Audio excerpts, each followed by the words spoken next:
Book of Esper के इस chapter की स्टार्टिंग वहीं से होती है जहाँ से पिछला चैप्टर एंड हुआ था, जहाँ पर जूफेन बोलता है, अंकल मैं आपको बताता हूँ कि हम लोगों के साथ क्या क्या हुआ था। और अंकल सारी बातें बहुत ध्यान से सुन रहा था और जूफेन बोलता है, एक्चुअली बात है कि मुझे कुछ भी नहीं पता है। और ये सुनकर अंकल शॉक हो जाता है और फिर जूफेन पर चिल्लाते हुए बोलता है, तब तुम बात ही क्या कर रहे थे, और तुम दोनों तो एक ही साथ थे, तो तुम्हें कैसे नहीं पता कि वहाँ पर क्या हुआ। तो जूफेन बोलता है, अंकल जब मैं और कजिन ढूंढने निकले थे तभी अचानक से किसी ने मुझे पीछे से बेहोश कर दिया। जब मेरी आँख खुली तो वहाँ पर कोई भी नहीं था, कजिन भी नहीं। मुझे डर था कि कहीं गार्ड्स ने उसे पकड़ ना लिया हो, इसीलिए मैं उसे ढूंढने लगा। लेकिन बहुत ढूंढने के बाद भी जब उसका कोई पता नहीं चला तो मैं तुरंत वापस आ गया। और जब मैं बेहोश था तब वहाँ क्या हुआ मुझे सच में नहीं पता। और अंकल आपके सवाल पूछते ही मैंने इज्जत के साथ तुरंत जवाब दिया, लेकिन आप मेरी तारीफ करने के बजाय मुझ पर चिल्ला दिए। क्या आप एक राइटियस क्लैन से नहीं आते हैं? और जूफेन को इतने कष्ट में देखकर अंकल को भी बुरा लगने लगता है। तो अंकल बोलता है, यीफेन अंकल बस थोड़े गुस्से में थे और उन्होंने आगे पीछे बोल दिया कि प्लीज इसे दिल पर मत लो। लेकिन जूफेन अपनी एक्टिंग चालू रखता है और वो बोलता है, इस दुनिया में मेरे माँ बाप नहीं हैं, आप ही मेरे अकेले एल्डर हैं, मुझे आपसे कोई शिकायत करने का हक नहीं है। तो अंकल बोलता है, तुम तो बिल्कुल हमारे सैंगवान क्लैन के असली सदस्य जैसे बनते जा रहे हो, तुम्हें अपने साथ शामिल करके मैंने कोई गलती नहीं की है। और जूफेन पीछे से हंस रहा था, मतलब वो सब उसका एक्टिंग है। और यूलिन सोचता है, ये आखिर है कौन? इस बच्चे को तो सिर्फ इतना पता है कि अपना मुंह कैसे चलाएं, और ये अंकल को मजबूर कर रहा है कि वो इसे ना चाहते हुए भी अपनाएं। और मुझे ये नहीं समझ में आ रहा कि इस सड़क छाप को अंकल का भरोसा कैसे मिल गया। अब तो इस पर हाथ डालना और मुश्किल हो जाएगा। वो इतना सोच ही रहा था कि अंकल यूलिन से पूछता है, यूलिन यीफेन को कुछ भी नहीं पता है कि वहाँ पर क्या हुआ था, इसीलिए तुम हमें बताओ। तो यूलिन भी अंकल की हाँ में हाँ भरते हुए बोलता है, अंकल सही तो बोल रहे हैं, ब्रदर गू तो बिल्कुल हमारे सैंगवान क्लैन के बंदे जैसे हैं, बस सरनेम का ही तो फर्क है। लेकिन फिर अंकल पूछता है, यूलिन ये क्या फिजूल बातें कर रहे हो, मैं जो पूछ रहा हूँ तुम उसका जवाब दो, और यीफेन पर अचानक से हमला कैसे हुआ। तो यूलिन बोलता है, ओ आप उस घटना की बात कर रहे हैं। और फिर वो एक झूठी कहानी बनाते हुए बोलता है, अंकल मैं और ब्रदर गू जंगल में एक पेट्रोल टीम का पीछा कर रहे थे, क्योंकि उनकी हरकतें हमें शक की तरह लग रही थी, लेकिन मुझे जरा भी अंदाजा नहीं था कि उन्होंने वहाँ पहले से ही घात लगाकर एम्बुश सेट कर रखा था।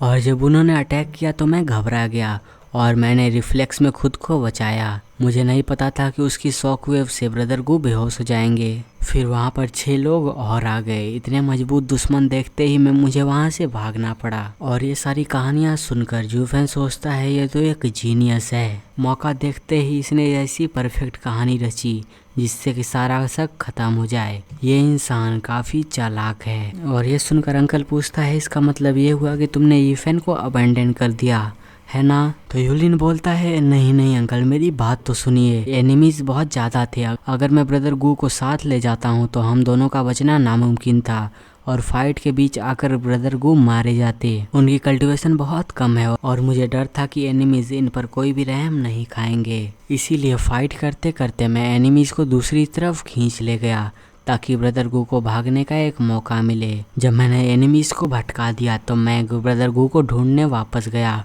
पर वहाँ वो नहीं थे, इसलिए मैं तुरंत घर भागा कि शायद वो सही सलामत पहुँच गए हों, और अगर वो यहाँ पर भी नहीं मिलते तो मैं अपनी जान पर खेल कर भी ब्रदर गू को बचाने वापस जाता। और जूफेन फिर मन में बोलता है, हद है, क्या सैंगवान क्लैन में सारे हाई क्लास एक्टर्स ही भरे हुए हैं? खैर ड्रामा करने में तो मैं भी किसी से कम नहीं हूँ। और जूफेन रोते हुए यूलिन का हाथ पकड़ लेता है और बोलता है, कजिन मैं तुम्हारे तरफ से ऐसी लॉयल्टी बियर नहीं कर सकता हूँ। तो यूलिन बोलता है, हम लोग तो ब्रदर्स हैं, तो ऐसी बातें तुम क्यों कर रहे हो? तो जूफेन और ज्यादा रोने लगता है और बोलता है, कजिन मैं तो कोई नोबडी हूँ, और मैं कजिन के ऐसे ग्लोरियस सेक्रीफाइस और फ्रेंडशिप के वर्दी कैसे हो सकता हूँ? और जब मैं इसके बारे में सोचता हूँ मैं अपने हार्ट को फील कर सकता हूँ कि ये मेरे चेस्ट से बाहर आकर हर बार बीट कर रहा है। और अगर कजिन मुझे बचाते हुए वहाँ पर मर गए होते तो मैं अपने आप को कैसे देख पाता?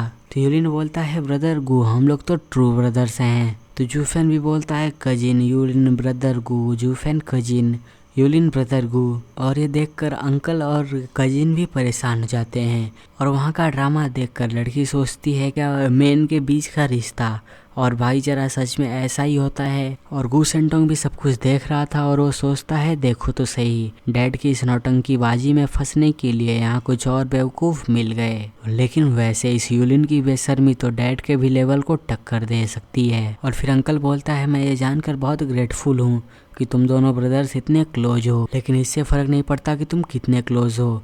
क्या तुम दोनों अपना हाथ एक दूसरे से छोड़ नहीं सकते हो? तुम ही बताओ, कोई दूसरा देखेगा तो उन्हें कैसा लगेगा कि टू फुल ग्रोन मैन एक दूसरे का हाथ पकड़ के रो रहे हैं। और यूलिन, जब तुम वहां से यहाँ पर वापस आए हो तब क्या तुम्हारा कोई पीछा कर रहा था? तो यूलिन बोलता है अंकल आप चिंता मत कीजिए, मैं बहुत ज्यादा केयरफुल था कि मैं कोई अपनी ट्रेल ना छोड़ दूं जिससे कि फॉलोअर्स मेरे पीछे आ जाएं। तो अंकल बोलता है मुझे तुमसे इतनी उम्मीद तो थी ही, लेकिन यूलिन मुझे तुमसे एक बहुत ज्यादा इम्पोर्टेंट काम है जिसे कि मुझे तुम्हें सौंपना है। तो यूलिन सोचता है क्या एक दूसरा इम्पोर्टेंट जॉब। और फिर अगला सीन हम लोग रात का देखते हैं जहाँ पर अंकल यूलिन को कहीं पर लेकर आया था और वो बोलता है वेनरेबल्स मैं उसको ले आया हूँ। तो अंदर वेनरेबल्स थे और वो बोलते हैं अंदर आ जाओ। और यूलिन झुकते हुए बोलता है ये जूनियर सेंगवान यूलिन अपना रिस्पेक्ट इन तीनों वेनरेबल्स को पे करता है। तो वहाँ पर 3 वेनरेबल्स बैठे हुए थे जिसमें से एक बोलता है खड़े हो जाओ और बात करो। लेकिन जैसे ही यूलिन खड़ा होता है और वो सभी उसके चेहरे को देखते हैं,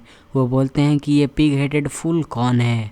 तो अब क्लैन लीडर समझाता है वेनरेबल्स मैं आपको क्या रिपोर्ट कर सकता हूँ कि सिचुएशन कुछ ऐसी है, और वो सारी कहानी बताता है। और ये सुनकर वेनरेबल बोलता है अच्छा तो वो एनिमीज पर स्काउटिंग करने के लिए गया था, लेकिन उसका फाइट कुछ एनिमीज से हो गया जिससे कि उसकी ये हालत हो गई। तो क्लैन लीडर बोलता है हाँ यही एग्जैक्टली बात है। और यूलिन बोलता है मैं सेंगवान यूलिन क्लैन के लिए कुछ भी करने को तैयार हूँ, चाहे वो नर्क में जाना रहे या फिर भरे पानी में डूबना पड़े, मैं किसी भी तरह के मिशन को एक्सेप्ट करने के लिए तैयार हूँ। और यूलिन के इतना बोलने के साथ ही ये चैप्टर एंड हो जाता है। और अगर आप लोगों को अगला चैप्टर जल्दी से जल्दी चाहिए तो इस चैनल को सब्सक्राइब करके इस वीडियो को लाइक कर देना और मुझे कमेंट में ज़रूर बताना कि आज का एपिसोड कैसा लगा।